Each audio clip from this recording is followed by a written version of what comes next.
여러분, 바울이 교회에 쓴 편지가 모두 신약 성경에 13권이 나옵니다. 모두 이렇게 편지 형식으로 되어 있다 보니까 바울이 기록한 이 13권의 책을 이렇게 한 권씩 찬찬히 읽다가 보면 공통점이 하나 발견됩니다. 그 공통점은 전반부에는 바울이 항상 편지를 쓸 때 전반부에는 하나님에 대한 지식에, 바른 지식에 대해서 기록을 하고요. 그리고 후반부에는 그렇다면 그 지식을 가지고 어떻게 살아갈 수 있을지에 대해서 기록을 합니다. 우리 13권이 모두 그런 구조로 되어 있습니다. 우리가 지금 읽고 있는 이 골로새서도 마찬가지입니다. 우리 1장, 2장은 모두 4장으로 되어 있는데요. 1장, 2장은 예수님이 누구신지, 우리를 위해 무슨 일을 하셨는지에 대한, 예수님에 대한 바른 지식을 기록을 해서 우리 전반부는 그렇게 기록을 했고요. 그리고 후반부인 오늘부터 읽는 3장, 4장은 그렇다면 우리는 어떻게 살아갈 것인가에 대해서 기록한 것이 3장, 4장의 말씀입니다. 그렇다면 여러분, 제가 이런 질문을 한번 던져 보고 싶습니다. 그러면 주님에 대한 바른 지식도 중요하고 주님에 대한 바른 지식에서 나오는 바른 삶도 중요한데 아마 이 두 가지는 동전의 양면 같은 것일 것입니다. 혹은 우리 새의 두 날개 같은 것이 바른 지식과 바른 삶이 될 것입니다. 어느 것이 더 중요하냐 라기 이전에 어느 것이 우선으로 되어야 할까라는 이 질문을 제가 던진다면 여러분들은 어떻게 대답을 하시겠습니까? 바른 행동이 먼저이겠습니까? 아니면 바른 지식을 배우는 것이 먼저이겠습니까? 저는 바른 지식이 먼저라고 생각합니다. 왜냐하면 바른 지식에서 바른 행동이 나올 수 있기 때문에 그렇습니다. 호세아 4장 6절에는 이와 관해서 굉장히 중요한 말씀을 우리에게 들려주는데요. 우리 4장 6절의 말씀 우리 한번 같이 보도록 하겠습니다. 우리 4장 6절 말씀 우리 한번 같이 읽겠습니다. 내 백성이 나를 알지 못하여 망한다. 내가 제사장이라고 하면서 내가 가르쳐 준 것을 버리니 나도 너를 버려서 내가 다시는 나의 성직을 맡지 못하도록 하겠다. 내 하나님의 율법을 내가 마음에 두지 않으니 나도 내 아들 딸들을 마음에 두지 않겠다라는 말씀입니다. 내 백성이 나를 알지 못하여 망한다. 이 부분이 개역 개정에 보면 내 백성이 나에 대한 지식이 없어서 망한다 이렇게 되어 있습니다. 그럼 여러분, 이 말씀이 좀 이상하지 않습니까? 이방인들이 아니고 지금 이스라엘 백성을 향해서 하시는 말씀인데요. 이스라엘 백성은 하루에 3번을 기도하고 또 제사 때마다 율법을 듣고 배우는 사람들인데 어떻게 하나님은 이스라엘 백성을 향해서 나에 대한 지식이 없어서 너희들이 망한다라고 그렇게 이야기를 하고 계실까요? 그 이유가 이어서 나옵니다. 자, 내가 제사장이라고 하면서 그 다음 말씀입니다. 내가 가르쳐 준 것을 버리니라고 이야기합니다. 하나님에 대한 바른 지식을 백성들에게 가르쳐 주라고 가르쳐 줬는데 그것을 버리고 다른 지식 혹은 내 생각을 넣어서 백성들을 가르치니 바른 지식에서 바른 행동이 나오는데 잘못된 지식에서 잘못된 행동이 계속 나올 수밖에 없는 상황이 지금 호세아가 기록되었을 때 이스라엘 백성의 상황이었습니다. 그래서 여러분, 우리의 신앙에서 우리가 한 가지 기억해야 할 것은 열심이 없는 것도 문제지만 어쩌면 열심이 없는 것보다 우리의 신앙에 더 위험한 것이 여러분 잘못된 열심입니다. 여러분, 잘못된 열심이 도대체 무엇입니까? 잘못된 열심은 하나님에 대한 바른 지식 없이 내가 이 교회 안에서 열심히 일하는 것을 의미합니다. 하나님에 대한 바른 지식이 없이요. 하나님에 대한 바른 지식이 없다 보니까 내가 맞다고 생각하는 그 방식대로 이 교회에서 만약에 우리가 일을 한다면 그 열심은 아무리 열정이 있는 열심이다라고 할지라도 그 열심은 잘못된 열심입니다. 아마 이 잘못된 열심을 가졌을 때 가장 위험한 인물 중에 하나가 여러분 이 앞에서 설교하고 있는 담임 목사일 것 같아요. 만약에 담임 목사가 목회자가 하나님에 대한 바른 지식 없이 저의 어떤 열심을 가지고 이 교회에서 뭔가 열심히 하잖아요. 그리고 교인들이 그거를 따라오잖아요. 여러분, 그 교회 큰일 납니다. 큰일 납니다. 그것이 잘못된 열심입니다. 우리가 이제 오늘부터 우리 골로새서 3장을 통해서 2장까지는 하나님에 대한 바른 지식, 주님에 대한 바른 지식이라면 이제 3장부터는 이 지식을 가지고 어떻게 우리가 바르게 실천할 수 있을 것인가, 우리 이 부분을 우리 함께 좀 묵상하기를 원하는데요. 사랑하는 여러분, 다시 한번 오늘 이 3장의 말씀을 대하면서 저와 여러분의 열심이요, 우리 교회를 세워나가고 가꾸어가는 열심요, 열심히 섬기고 봉사하는 그 열심이 내 기준의 열심이 아니라, 나만의 열심이 아니라 다시 한번 주님에 대한 바른 지식, 하나님에 대한 바른 지식 위에 행해지는 열심이 되시기를 간절히 소망합니다. 여러분, 그 열심이 바로 살리는 열심입니다. 잘못된 열심은 나도 죽고 남도 죽이고 이 교회도 위험에 빠뜨리지만, 살리는 열심은 여러분, 나도 살고 남도 살리고 이 교회도 살리는 열심입니다. 그것이 주님에 대한 바른 지식 위에 있는 열심입니다. 다시 한번 저와 여러분들이 그냥 열심히 하는 사람들이 아니라 모든 사람을 살릴 수 있는 주님에 대한 바른 지식, 하나님에 대한 바른 지식, 교회에 대한 바른 지식 위에 놓여지는 저와 여러분들의 열심이 되시기를 간절히 소망합니다. 그렇다면 여러분, 이렇게 이야기를 하면 그러면 행동은 중요하지 않습니까? 지식만 중요합니까? 라고 이렇게 우리가 물을 수도 있을 것 같아요. 거기에 대한 답이 여러분, 이 사도행전에 있습니다. 우리 일전에 한번 사도행전을 나눌 때 한번 함께 나누기도 했던 말씀인데요. 사도행전을 영어로 뭐라고 하는지 아십니까? 영어로 액츠라고 되어 있습니다. 사도행전이 영어로는 액츠입니다. 우리말로 굳이 바꾸면 행동들이에요. 행동들. 여러분, 이거 흥미롭지 않습니까? 어떻게 성경 이름이 행동들입니까? 행동들. 이렇게 사도행전은 그 이름답게 이 처음 교회가 세워진 가운데, 그리고 이 교회가 세워지고 나서 선교하는 과정에서 성령이 어떻게 행동을 하셨는지, 그리고 처음 세워진 초대교회가 어떻게 행동했는지에 대해서 기록된 성경이 바로 사도행전입니다. 여러분, 이것은 우리의 신앙에 대해서 굉장히 깊은 통찰력을 우리에게 줍니다. 우리의 말도 중요합니다. 우리의 고백도 중요합니다. 우리의 아름다운 신앙의 언어로 하나님에 대한 고백하는 거, 여러분 얼마나 아름다운 일입니까?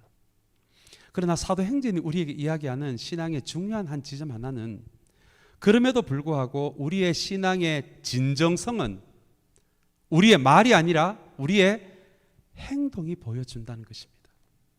내가 아무리 하나님에 대해서 아름다운 고백을 하더라도 우리의 신앙의 진정성요, 그 신앙이 진짜인지 가짜인지는 우리의 행동이 드러내 준다라는 것이죠. 여러분, 이게 얼마나 중요한 이야기입니까? 이것이 바울 사도가 교회들에게 보내는 편지인 13권의 성경에서 공통적으로 드러나 있는 신앙입니다. 그렇다면 바울 사도가 생각하는 가장 아름다운 신앙은 어떤 신앙일까요?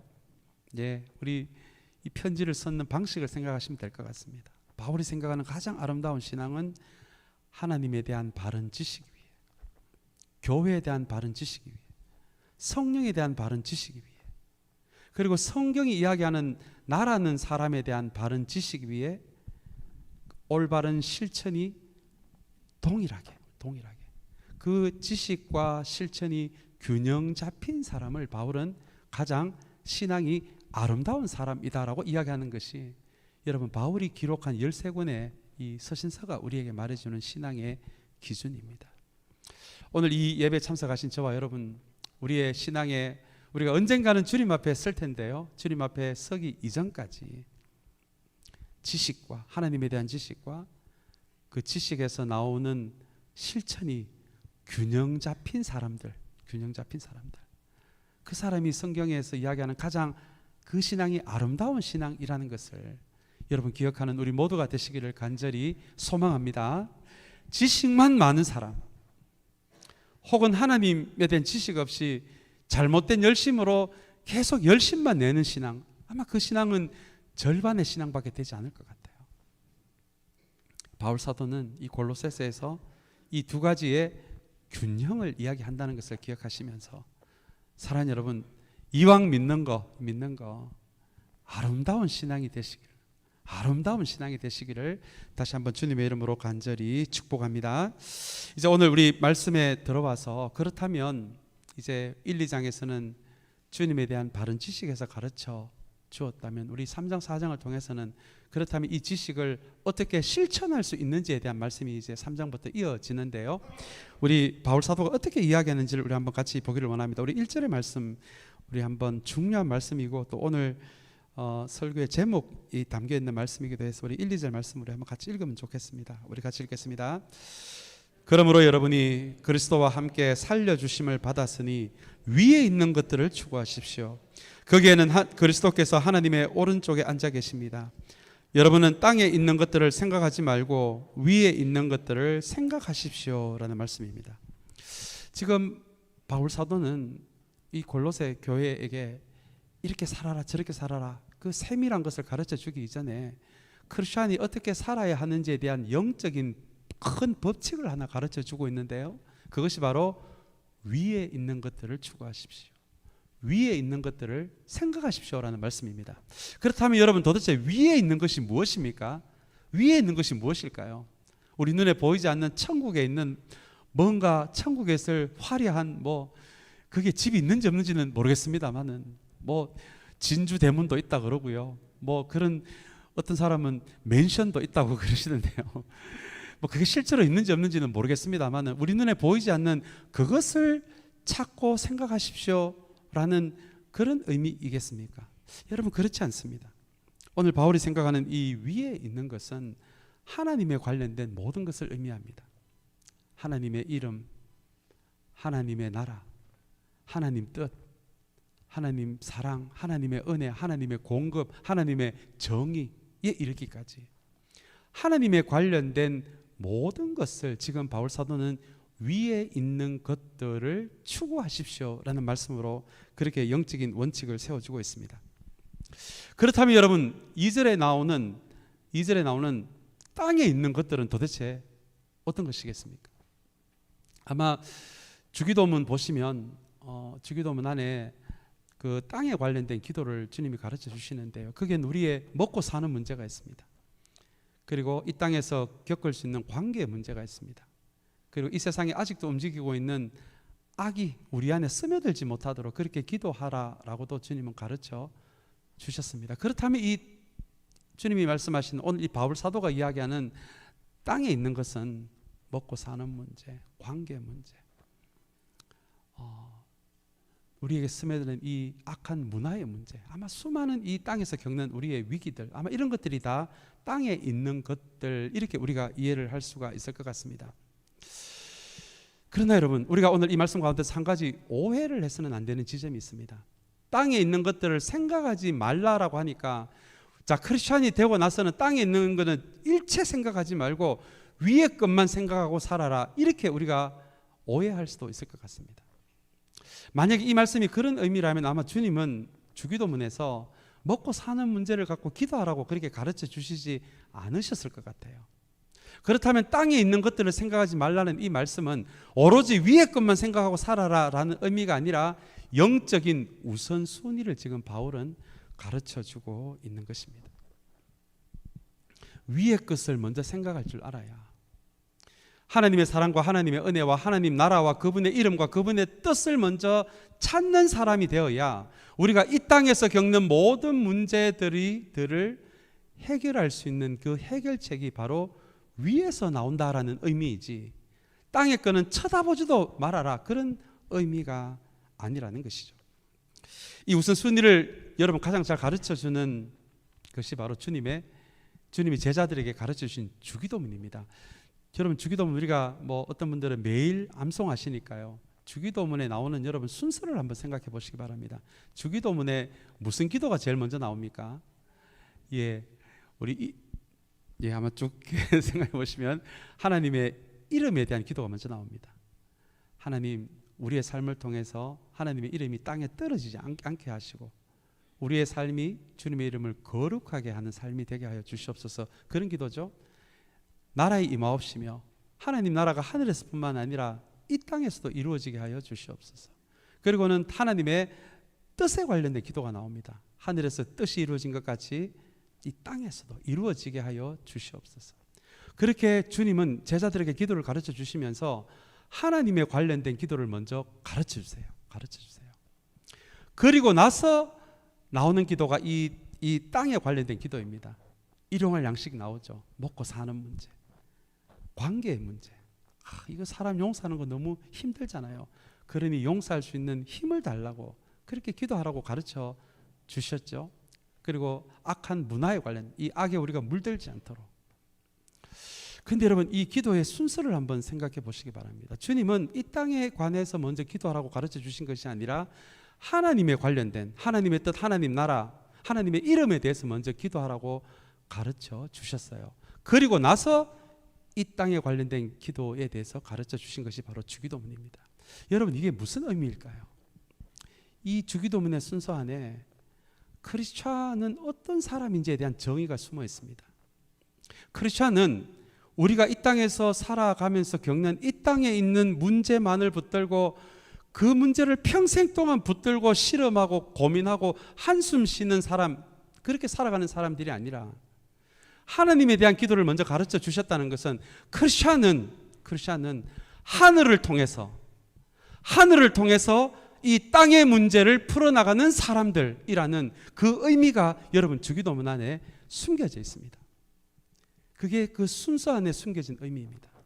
만약에요, 여러분, 우리가 주님이 가르쳐 주신 대로 그렇게 기도하지 않고 하나님 앞에 나아갈 때마다 우리 기도 제목만, 우리에게 급한 기도 제목만, 우리가 해결해야 할 문제만 가지고 하나님 앞에 기도한다면 여러분, 그 기도도 시간이 지나면 자기 중심적인 기도가 될 수밖에 없습니다.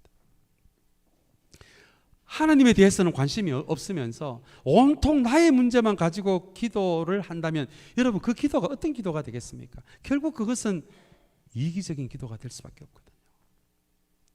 그래서 주님은 기도를 가르쳐 주실 때 하나님에 관련된 기도를 먼저 가르쳐 주신 것입니다. 왜냐하면 우리 크리스찬은, 하나님의 사람들은 하늘을 통해서, 하나님을 통해서 이 땅의 문제를 풀어나가는 사람들이기 때문에 그렇습니다.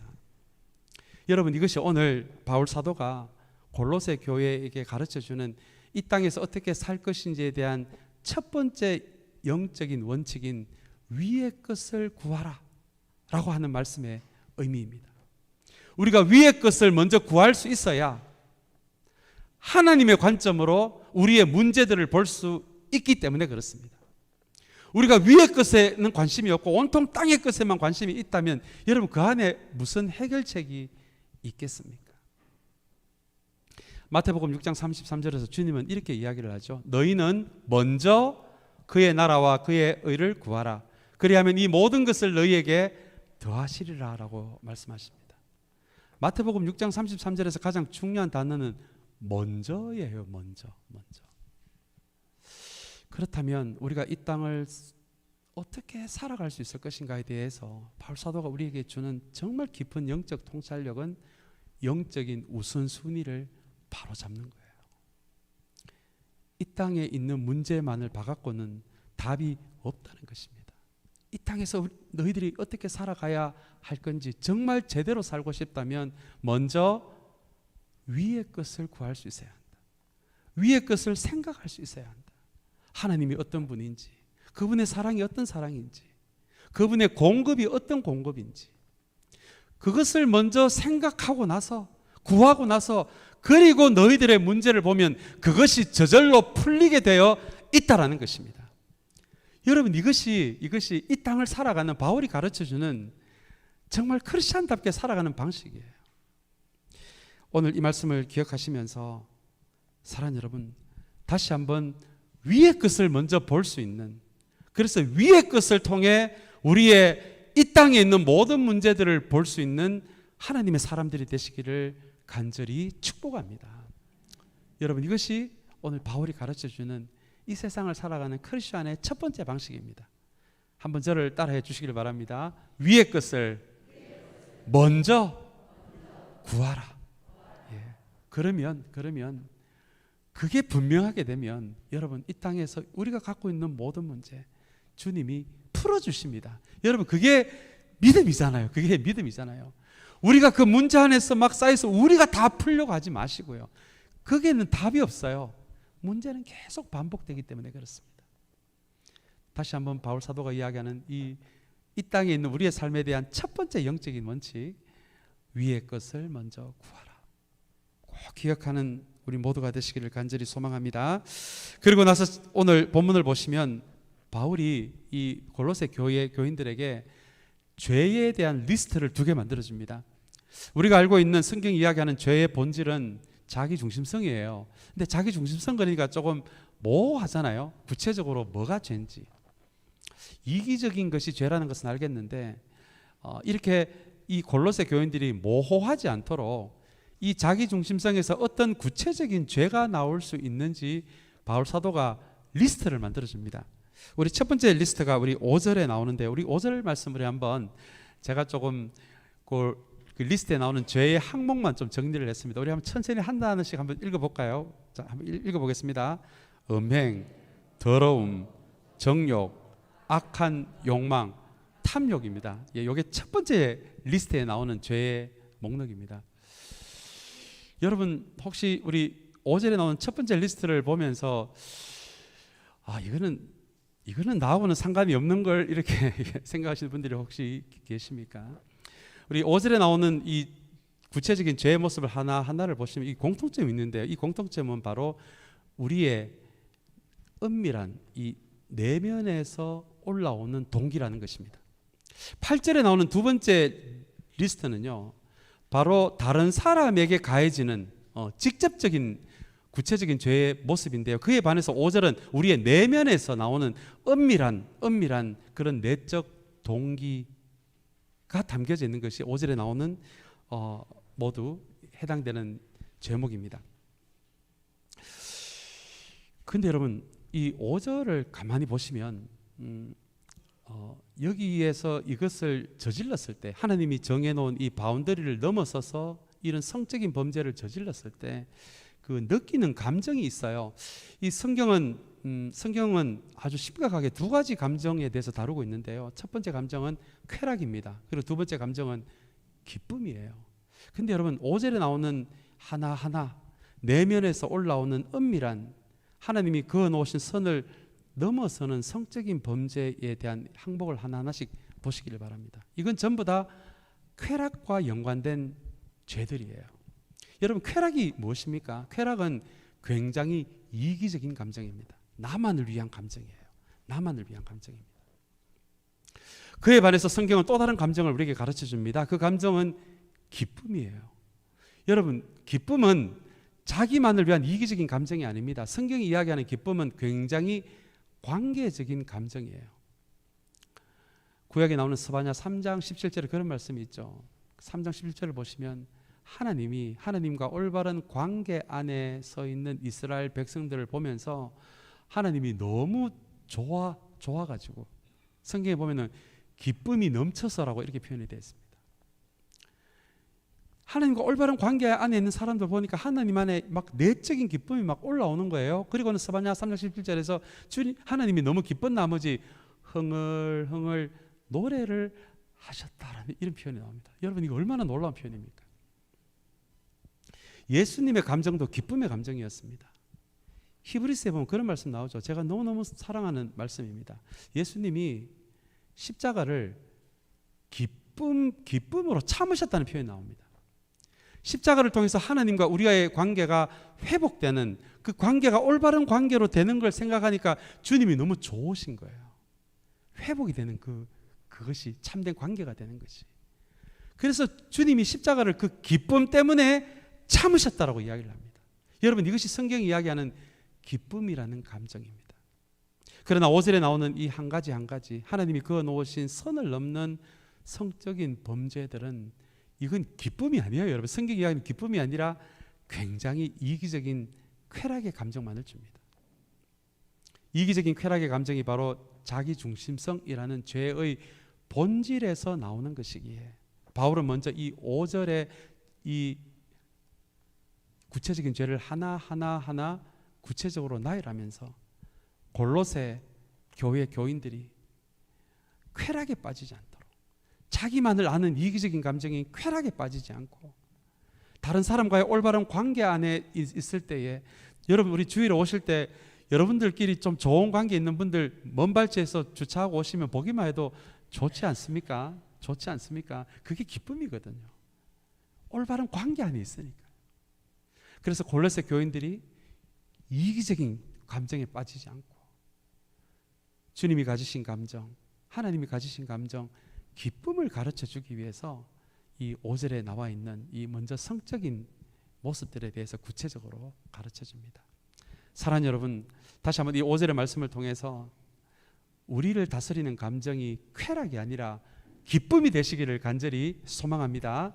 기쁨을 쫓아가는 삶, 그것이 크리스천들이 이 땅에 살아가야 할 중요한 모습이기 때문에 그렇습니다. 이제 우리 8절 9절에 보시면 두 번째 리스트가 나옵니다. 우리 한번 천천히 한번 읽어볼까요? 같이 읽겠습니다.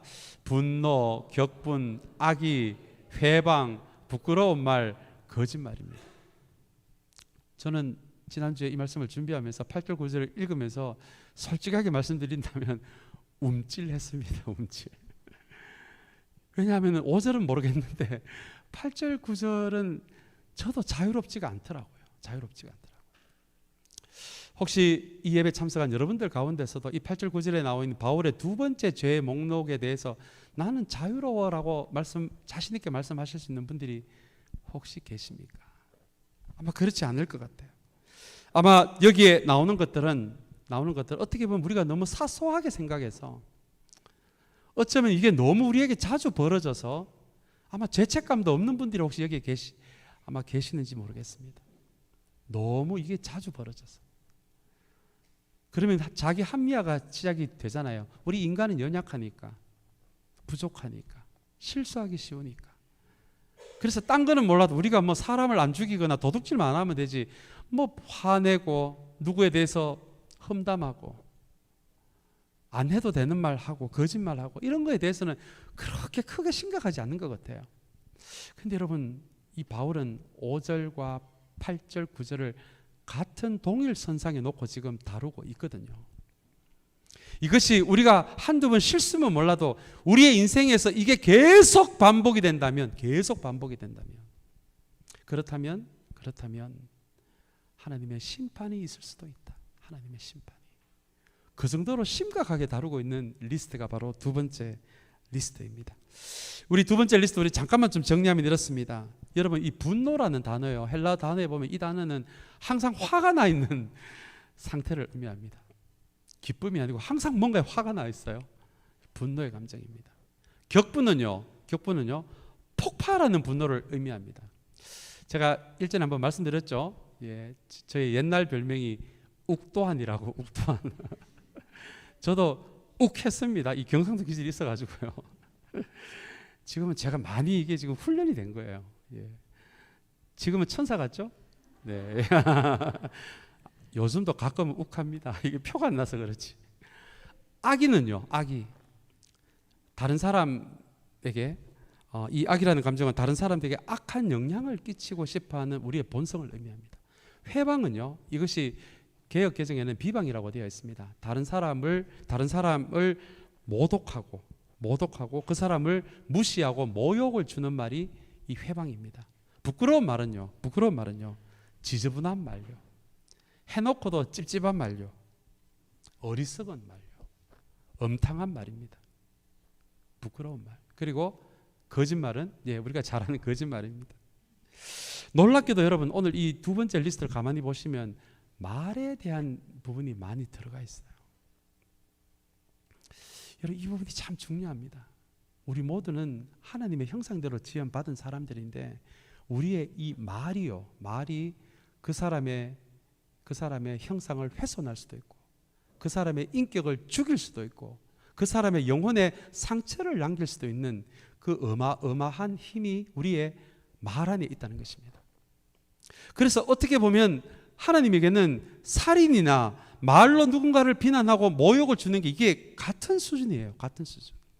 이거 엄청난 큰 죄거든요. 성경은 어느 시점에 우리가 주님 앞에 우리의 코에서 호흡이 먹고 주님 앞에 섰을 때 우리가 이 땅에서의 우리의 행동을 주님의 저울에 달아본다는 말씀이 나옵니다. 여러분, 우리의 말도 마찬가지예요. 말도요. 한두 번 실수하는 거 괜찮아요. 그거는 주님도 이해하실 것 같아요. 그러나 분노, 격분, 악의, 회방, 부끄러운 말, 거짓말이 끊임없이 우리의 입에서 나온다면요. 주님 만날 때까지 나온다면요. 그렇다면 주님이 우리의 말에 대해서도 그분의 저울에 달아보실 그 심판이 있을 수도 있다라고 하는 것이 여러분 성경이 이야기하고 있는 이 말에 대한 이 무서운 경고입니다. 이렇게 구체적인 리스트를 만들어주는 이유가 있을 것 같아요. 있을 것 같아요. 이런 리스트들을 통해서 공동체에 어려움이 없도록, 공동체에 위기가 없도록, 공동체가 흔들리지 않도록 이렇게 자기중심성에서 나오는 이 죄의 목록들을 바울은 만들어서 가르쳐주고 있는 것입니다. 이제 우리 마지막 말씀, 우리 9절 10절 말씀 우리 읽고 이제 마치도록 하겠습니다. 우리 2절 말씀 우리 같이 읽겠습니다. 서로 거짓말을 하지 마십시오. 여러분은 옛사람을 그 행실과 함께 벗어버리고 새 사람을 입으십시오. 이 새 사람은 자기를 창조하신 분의 형상을 따라 끊임없이 새로워져서 지식에 이르게 됩니다 라는 말씀입니다. 자, 우리 이 말씀을 통해서 그렇다면 우리가 이 죄의 리스트에 빠지지 않고 어떻게 이길 수 있는지에 대한 두 번째 원칙을 바울 사도는 9절과 10절에서 만들어줍니다. 그리고 그 9절과 10절에서 옛사람과 새사람에 대한 이야기를 우리에게 들려줍니다. 어제 우리 토요일 말씀 가운데 우리 로마서 말씀에서도 비슷한 말씀을 나누었던 것 같습니다. 여러분, 우리가 예수 그리스도를 우리의 주님으로 고백할 때 많은 분들이 그저 천국 가는 티켓 한 장 얻은 것으로 그 정도의 의미로만 받아들이시는 분들이 많은 것 같아요. 그러나 로마서의 말씀에 의하면 우리가 주님을 우리의 주님으로 고백할 때 어떤 일이 벌어지냐면 우리가 주님과 연합이 된답니다. 하나가 된대요. 하나가 된대요. 그렇다면 우리가 예수를 믿고 나서 주님을 만날 때까지는 그 주님과 동행하는 삶이 아마 그 사이에서 벌어지는 삶이 되어야 한다는 의미가 그 말씀 안에 담겨져 있는데요. 이거와 함께 우리가 주님과 연합되었다라고 하는 것은 주님께서 십자가에서 하신 일이 우리에게도 흘러 들어온다는 의미도 이 안에 숨겨져 있습니다. 왜냐하면 주님과 우리가 연합이 되었기 때문에요. 하나가 되었기 때문에 그렇습니다. 여기에서 여러분 정말 복음의 중요한 메시지가 하나 나오는데요. 그것은 바로 주님이 십자가에서 죽으실 때 우리의 옛자도 함께 죽고, 그리고 주님이 다시 살아나실 때 우리의 새 사람, 새 자아가 새롭게 태어났다라는 말씀입니다. 여러분, 이 부분 놓치시면 큰일 납니다. 큰일 납니다. 여기에 나오는 죄의 리스트가 우리의 옛자에게는 쉬운 일이에요. 우리의 옛자의 모습으로는 이 일을 저질러도 별로 그렇게 양심의 가책을 느끼지도 않아요. 그러나 로마서의 말씀에 의하면 우리는 주님이 죽으실 때 이 옛자는 죽었답니다. 죽었대요, 여러분. 그리고 나서는 하나님의 말씀과 성령에 의해서 소중하게 세움을 받을 수 있는 새로운 자아가 다시 태어났다라고 성경은 이야기하고 있는데, 우리는 이 새로운 자아가 익숙하지 않으니까, 옛 자아가 익숙하니까 자꾸 우리는 옛 자아로 돌아간다는 거예요. 그래서 이미 성경은 우리의 옛 자아가 주님이 죽으실 때 죽었다라고 선포를 하는데, 우리는 죽은 옛 자아한테 가서 이 죽은 옛 자아 다시 인공호흡 해가지고 얘를 막 살려내는 거예요. 그리고는 옛날에 있었던 그 자아가 지금의 나의 진짜 자아인 줄 알고 그렇게 살아가고 있는 것이 로마서가 이야기하는 우리의 실제 모습의 크리스찬이 되고 나서도 한 모습이라는 것입니다. 그렇다면 여러분, 이게 무슨 의미겠습니까? 여기 나오는 죄의 리스트들 이야기하면서 왜 바울이 새 자아와 옛 자아에 대해서 이야기를 할까요?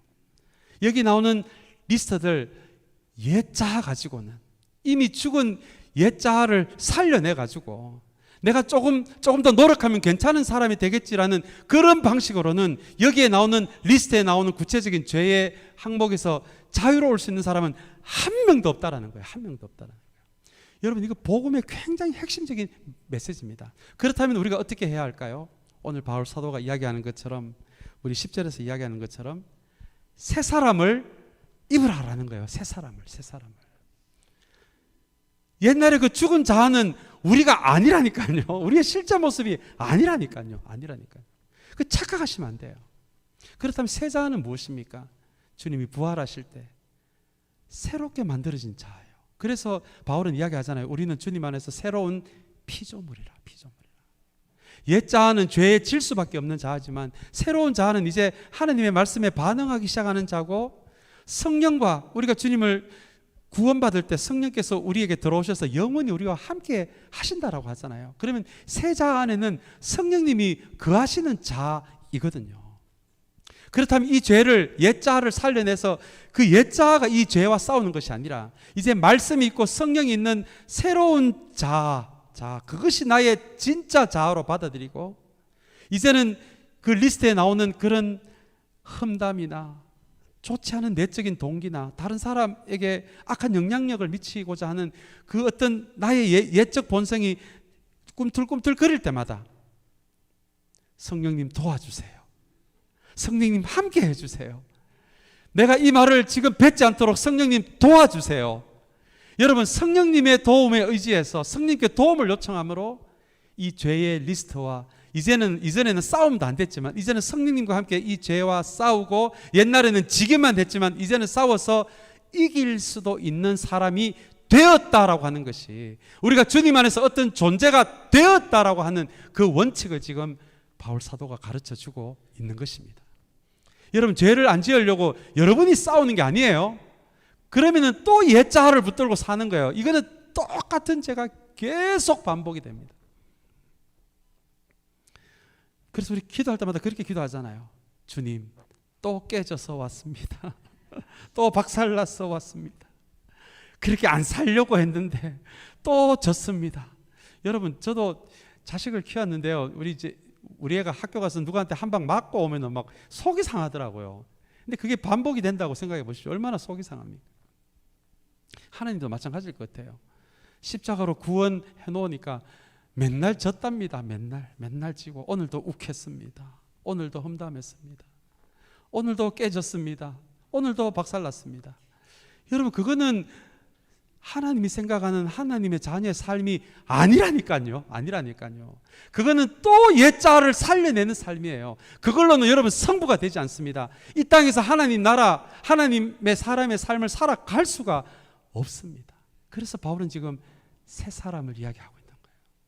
새 사람 안에 있는 말씀으로, 새 사람 안에 거하고 계시는 성령님께 도움을 요청하라는 거예요. 우리 그런 이야기 있지 않습니까? 제가 일전에 한번 말씀드렸습니다만, 뛰는 놈 위에 나는 놈이 있고 나는 놈 위에 붙어가는 놈이 있다고. 그죠? 진짜 지혜로운 우리 하나님의 사람은 어떤 사람인 줄 아십니까? 내 힘으로 싸우려고 하는 사람이 아니고요, 성령님께요 딱 붙어가는 사람입니다. 이게 새 사람을 입으라라는 말씀의 의미예요. 그래야 이길 수 있어요. 이전에 옛 자아로는 안 됐지만 내 입에서 험담이 나오려고 하는 순간 성령님 도와주세요. 내 입을 다스려 주세요. 여러분, 그 기도가 생각이 난다면, 그리고 그 기도의 끝에 내 입이 딱 다물어진다면, 여러분 성령님과 한번 이기신 거예요. 자꾸 지는 경험을 쌓아가는 것이 아니라 그렇게 성령님과 함께 이기는 삶을, 이기는 습관을, 그것을 만들어 간다면 그것이 바울이 이야기하는 이 땅에서의 크리스천의 삶을 살아가는 비결이라는 것입니다. 이제 말씀을 맺습니다. 여러분, 하나님에 대한 지식을 도대체 우리에게 무슨 힘이 있어서 그걸 살아낼 수 있을까요? 우리 힘으로는 살아낼 수가 없거든요. 그러나 우리 안에 성령을 의지해서, 말씀을 의지해서, 옛 자아 때는 죄를 지도 죄책감도 없었는데 새로운 자아 안에 있으니까 여러분, 죄를 지으면 좀 불편하지 않으세요? 그거 성령님이 쿡쿡쿡 찌르는 거거든요. 우리 양심을. 하나님의 사람답게 사는 거, 이제 새 사람을 입어서 성령님의 도움으로 그렇게 살아가는 것이 이 땅을 살아가는 크리스천의 삶이라는 것을 사랑하는 여러분 다시 한번 붙들면서 하나님에 대한 바른 지식, 바른 실천으로 누구보다도 아름다운 크리스천으로 한 사람 한 사람 그렇게 세워지게 되기를 간절히 소망합니다.